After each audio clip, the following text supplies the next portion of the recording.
السلام عليكم ورحمة الله وبركاته. أعوذ بالله من الشيطان الرجيم. بسم الله الرحمن الرحيم. واعبد ربك حتى يأتيك اليقين. معزز ناظرین اکرام،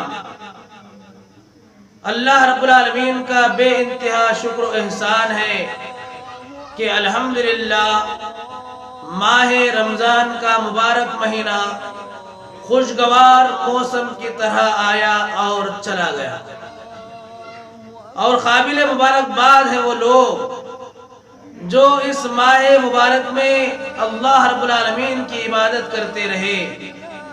قابل مبارکباد ہے وہ لوگ جنہوں نے رمضان کی تراویح کا اہتمام کیا، ذکر و اذکار کا اہتمام کیا، تلاوت کا اہتمام کیا، روزوں کا اہتمام کیا، صدقات و خیرات کا اہتمام کیا۔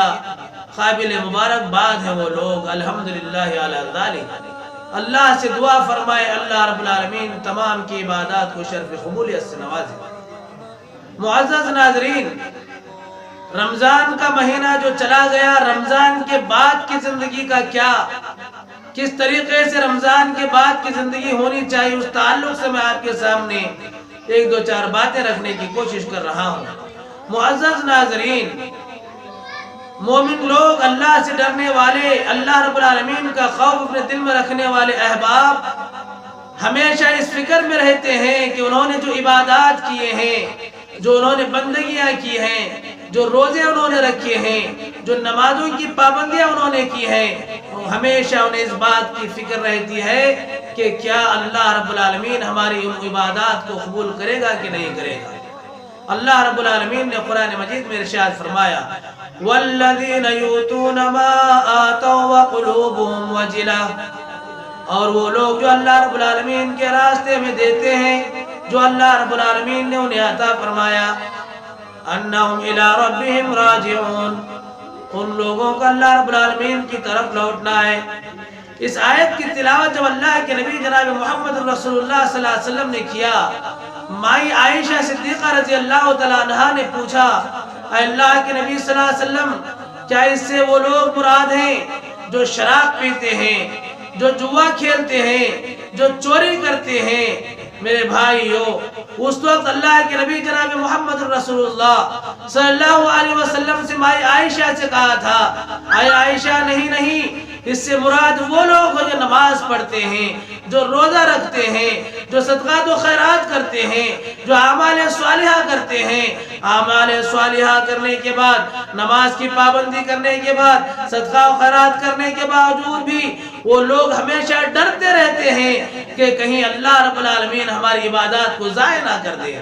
اور اس کے بعد اللہ کے نبی صلی اللہ علیہ وسلم نے آگے کی آیت کی تلاوت کی اور فرمایا، اولئک یسارعون فی الخیرات وہم لہا سابقون، کہ یہی وہ لوگ ہیں جو اعمال صالحہ میں سبقت کرتے ہیں، نیک کام کرنے میں سبقت کرتے ہیں، جلد بازی کرتے ہیں، اور یہی لوگ آگے رہنے والے ہیں۔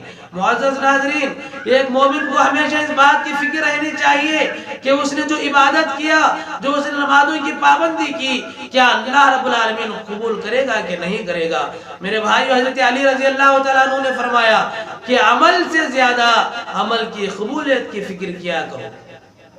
عمل کرنا آسان ہے، لیکن عمل کرنے کے بعد عمل کی قبولیت کے لیے آدمی کو دعا کرنا چاہیے۔ میرے بھائیو، حضرت ابو درداء رضی اللہ تعالیٰ عنہ کہتے ہیں کہ میرے لیے سب سے بڑی خوشی کی بات یہ ہوگی کہ اللہ رب العالمین میری کسی ایک نماز کو قبول فرما لے۔ معزز ناظرین، بڑی خوشی کی بات ہے۔ رمضان میں آپ نے اہتمام کیا کہ رمضان کے بعد کا معمول کیا ہوگا، کبھی اس کے بارے میں آپ نے غور و فکر کیا؟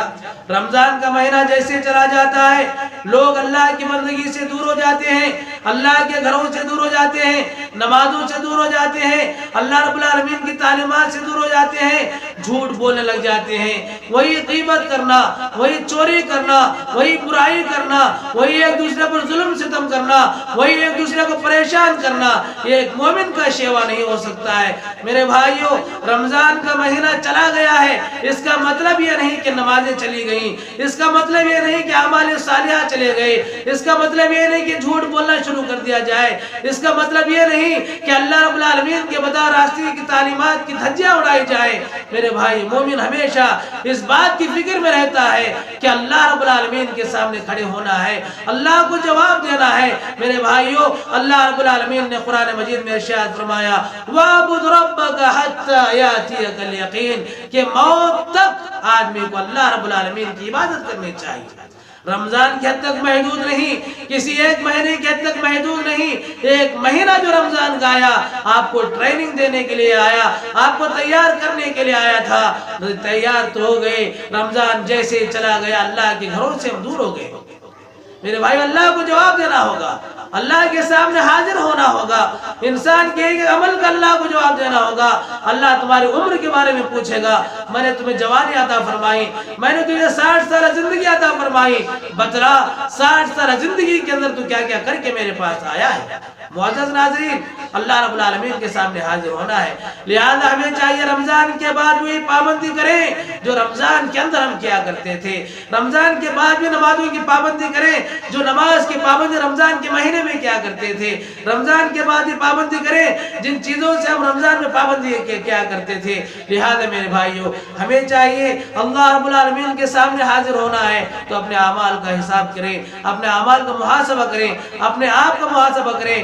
اور جو لوگ ڈرتے رہتے ہیں میرے بھائیوں ایسے لوگوں کا ٹھکانہ اللہ رب العالمین نے جنت عطا فرمائی ہے، کیونکہ وہی لوگوں کی اللہ تعالیٰ دعاؤں کو سنتا ہے جو اللہ سے ڈرنے والے ہیں۔ اللہ رب العالمین نے کہا انما يتقبل اللہ من المتقین کہ بے شک اللہ تعالیٰ اللہ سے ڈرنے والوں کی دعاؤں کو سنتا ہے، ان کی للکار کو سنتا ہے، ان کی آواز کو سنتا ہے۔ مجھے اور آپ کو چاہیے کہ رمضان کے بعد بھی اپنے اعمال کی اصلاح کریں، اللہ کی بندگی کرنے والے بن جائیں، اللہ کے سامنے ہاتھ پھیلانے والے بن جائیں۔ لہذا آخر میں اللہ سے دعا اللہ تعالیٰ مجھے اور آپ تمام کو کہنے سننے سے زیادہ عمل پیرا ہونے کی توفیق عطا فرمائے۔ رمضان کے بعد بھی اللہ تعالیٰ ہمیں نمازوں کی پابندی کرنے کی توفیق عطا فرمائے، اعمال صالحہ کرنے کی توفیق عطا فرمائے۔ اے اللہ کرونا وائرس کی وبا جو پھیلی ہوئی ہے اللہ اس وبا کا جلد از جلد خاتمہ فرما، آمین۔ السلام علیکم ورحمۃ اللہ وبرکاتہ۔